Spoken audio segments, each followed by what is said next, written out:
Good day everyone and welcome back to our channel. So in this video we're going to be looking at some of the possible essay questions that you can expect for your October-November examination for Business Studies Grade 12. So this is paper 1 and part 2. In part 1 we did possible essay questions for business environments, and here we're going to be looking at the possible essay questions under business operations. So in paper 1 we focus on business environments and business operations, which means that you're going to have to choose to answer a question whether based on business environment or on business operations, depending on the one that you understand better. So if you have not yet subscribed to this channel, please subscribe, like, and also click on that notification button so that you can be notified every time when we upload a new video. So let's get started.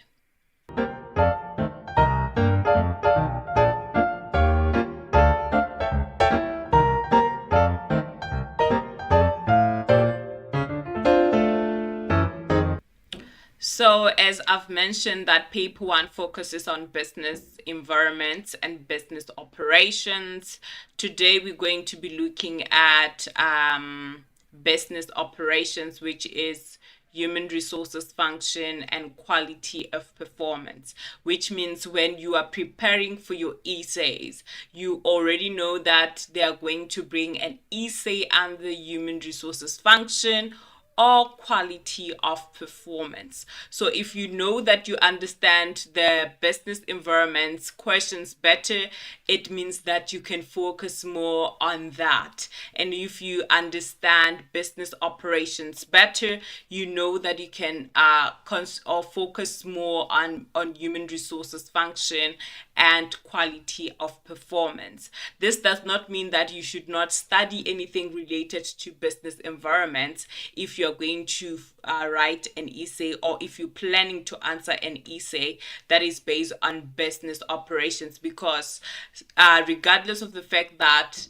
it's both business environments and business operations, and you have to choose one, you are going to have to answer questions that are based on both business environments and business operations in your short questions.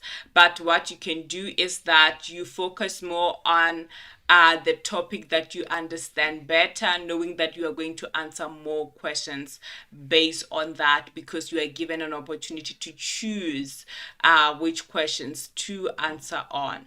So under business operations, you can expect an essay question that is based on total quality management, which means that you need to study the topic and understand it.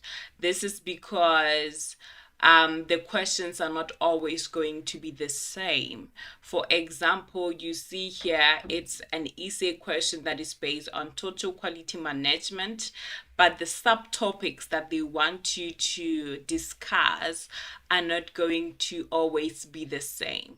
For example, the first subtopic that you have to discuss, it says you need to outline the benefits of good quality management system. The second one says that you need to distinguish between quality control and quality assurance. And also they want you to discuss the impact of the elements of total quality management on large businesses. And they want you to discuss total client or customer satisfaction, continuous skills development, adequate financing, and capacity. And lastly, they want you to suggest ways in which total quality management can reduce the cost of quality. So if we look at the second question, this is the first question. It's a question that is under quality of performance. And also this question is a question that is under quality of performance.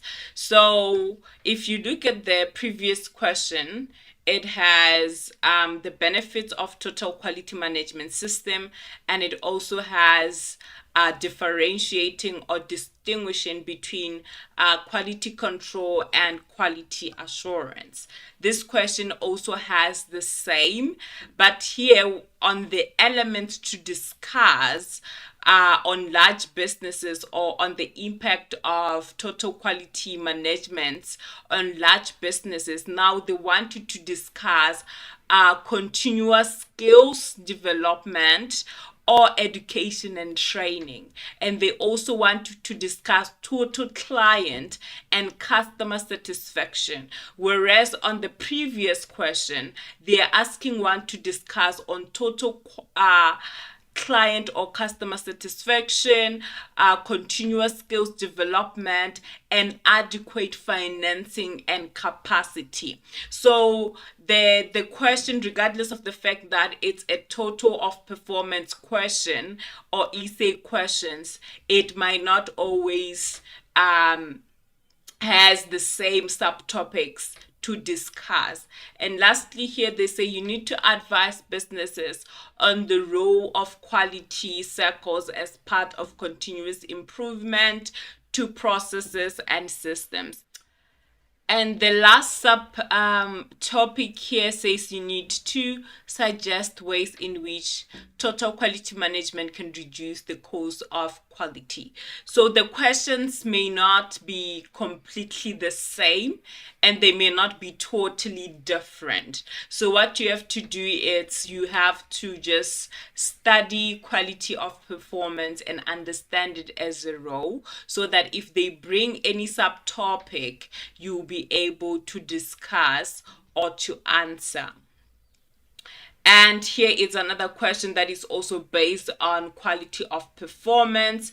As you can see, it's still a topic, it's still under the same topic, which is total of quality of performance, but the questions or the subtopics that they want you to discuss are different. So this means that you need to study the topic quality of performance as a whole and understand it in order for you to answer this essay. And again, under business operations, what you can expect is to get a question that is based on human resources function. All right. So in human resources function, it's the same. You cannot study the subtopics and say, I'm going to answer this. They can bring different subtopics for you to discuss under human resources, which means you need to study human resources as a whole and understand it, so that when they bring subtopics that are different from what you see here, you still be able to answer. So according to the subtopics here, they want you to outline the selection procedure. They want you to explain the components of job analysis. They want you to discuss the role of the interviewee during the interview. And they want you to evaluate the impact of fringe benefits on this business. So the second question, which is also human resources function, they've given you different subtopics to discuss. Here they want you to outline the recruitment procedure. The previous questions was asking one to outline the selection procedure, and here they want you to explain the impact of external recruitment on businesses. You also have to discuss the benefits of induction for businesses. You also need to advise businesses on legal requirements of employment contract. So it can be human resources function question, but the subtopics that they want you to discuss may not always be the same, which means you need to study human resource as a whole so that you are able to answer any subtopic that they may bring for you to discuss on. So in this video, I'm going to show you how to answer your essay correctly by answering this essay question, which is human resources function. And we are going to be discussing the subtopics that they have provided here for us, which is a good thing about business studies because you don't have to come up with your own subtopics, but they provide for you, which means after writing your introduction, you are going to start discussing the subtopics that they've given to you. And after discussing all this, you are going to write your conclusion. So for your introduction, you are going to write 2 points and you are going to get 2 marks for that, which means you get a mark for each point that you are going to write. And then for your discussion, where you are going to discuss the subtopics that they've given you or they've provided for you in the essay question, you are going to get 28 marks. And then for your conclusion, you are going to write 1 point and you will get 2 marks for that. So let's start answering our essay question. So for your introduction, you need to remember that the essay question wants us to discuss about the recruitment process. So this means that you need to understand human resources function as a whole. So some of the responsibilities of human resources is recruiting, hiring, and onboarding of new employees, handling employee compensation and benefits. It's offering employee job or career development. It's addressing work-related issues of individual employees, and also it's developing policies that affect a working environment of a company. So when we speak of recruitment in the workplace, we are speaking of the process of actively seeking out or finding and hiring candidates for a specific position or a job. So, which means that when you introduce your topic, you need to speak about the recruitment process, the importance of the recruitment process, or the benefit of the recruitment process. So, for your first point, you can say that the correct recruitment procedure enables businesses to conduct a proper job analysis that will be used to identify suitable candidates for the vacancy, because the recruitment procedure ensures that businesses get the right candidates for the right position. And your second point, you can say that the external recruitment method enables businesses to grow because they can recruit locally and abroad. So I believe that you know that there is a internal recruitment and external recruitment. So with internal recruitment, it means the business is hiring from inside, which means that they are going to take someone or they are going to hire someone who is already working for the organization or the company and put them in a different position. But when they recruit externally, it means they are recruiting from outside the organization or outside the company, which means they are going to advertise the post for people who are not in the business already or who are not working for the organization to apply so that they can get the best candidate to join the organization. And then we move on to discuss the first subtopic that has been provided to us in the essay question, which is the recruitment procedure. So basically, recruitment refers to the process of identifying, attracting, interviewing, selecting, hiring, and onboarding employees. So when we speak of the recruitment procedure, we are speaking of the process that ensures that the business or the organization gets the right person for the position. So this procedure, for your first point, you can say that the human resource manager must evaluate the job or prepare the job analysis that includes job specification and job description to identify the recruitment needs.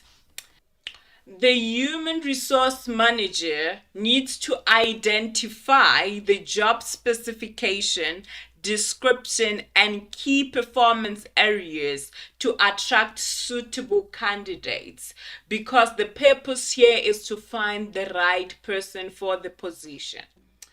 And the next point is that they need to choose the recruitment method, such as internal or external, to target or reach the suitable candidates or applicants. So, as I've explained, the internal and external recruitment, they will need to look at the position that needs to be filled and see if that position can be filled by someone who's already in the organization, who's already working in the organization, or they need to find someone who is coming from outside the organization. And the other point is that vacancies can be advertised internally via internal email, verbal, or staff announcements if they are going to recruit from the staff that they already have. And if internal recruitment is unsuccessful, external recruitment can be conducted or can be considered. And then here, if external recruitment is selected, relevant recruitment sources such as recruitment agencies or tertiary institutions or news papers must be approached so that they can do advertisements. And finally, an advertisement must be prepared with the relevant information such as the name of the company, contact details, and contact person. And then we move on to discuss the other or the second subtopic that has been provided to us in the essay question to discuss, which is the impact of external recruitment. So before a company can recruit externally, they also need to consider the positives and the negatives of employing or seeking to find someone who is outside the business to come and fill with the position. And we are going to start by looking at the positives and the benefits of employing externally. So the first point is that new candidates bring new talents, ideas, experience, and skills to the business. And there is a large pool of candidates from which they can choose from. So the business is not limited to the staff that they have right now. So they get to choose the best or someone with more experience, because when they hire from outside, they get to hire or consider different people with different skills and experiences. And then it can help the business comply with affirmative action and the BBBEE targets. It also reduces unhappiness or conflict among current employees who applied for the position. So when a company decides to do an external recruitment, they will be avoiding conflict and unhappiness in the workplace, because there will be no one who feels like they deserve the position more than other employees in that area, because the business would have employed a new person, not someone who was already in the business. It's someone that is new, someone who has no relationships in that business or in that organization. And there is a better chance of finding a suitable candidate with the necessary skills or qualification and abilities who does not need much training or development, which reduces costs. So sometimes hiring internally means that you're going to take someone who is already in the organization but in a different position, and you put them in a new position that they are not skilled in, which means now the business will have to provide training and ensure that that person gets the skills they need in order for them to be productive and perform in that position. But if they do an external recruitment, they can find the person who already has the skills and qualifications and abilities, who does not need training. And then we move on to look at the negatives or the disadvantages of doing external recruitment. So, the first point is that information on CVs may not be reliable, which means that a person's CV might look good, but you might find that they don't really know how to do the work. So, if you want to employ someone externally, that might be some of the things to consider. And then many unsuitable applications can slow down the selection process. You know that when people want employment, everyone wants a job, there will be a lot of people applying for that position, and you find that other people are applying but they are not suitable. They do not have the qualifications or the skills that are required for this job, but they just apply. So going through all those applications can slow down the selection process. And also, new candidates usually take longer to adapt to a new work environment. Another thing is that external sources can be expensive. For example, recruitment agencies' fees, advertisement in newspapers and magazines can be costly. And finally, the selection process may not be effective because incompetent candidate can be selected. So looking at someone's CV that is so good can convince the employer that that's the right candidate, and only to find that the person can't actually do the job. And now we move on to the other subtopic that was given us in the essay question, which is to discuss the benefits of induction. So, induction in a workplace refers to the process of getting new employees comfortable and familiar with the business. It's a process of helping them to settle in and giving them the information required for them to become valuable team members, right? So here it means that this is a process that can benefit a business, because if you get into a new working environment, new people, and you know nothing and there is no induction, it means that it will not be easy for one to settle in and to actually start being productive in the workplace. So the first point here, you can say that this induction or this process allows new employees to adapt quickly and to work efficiently. And the second point, you can say that it ensures that new employees understand rules and restrictions in the business. And new employees can build relationships with core workers, which can lead to good teamwork.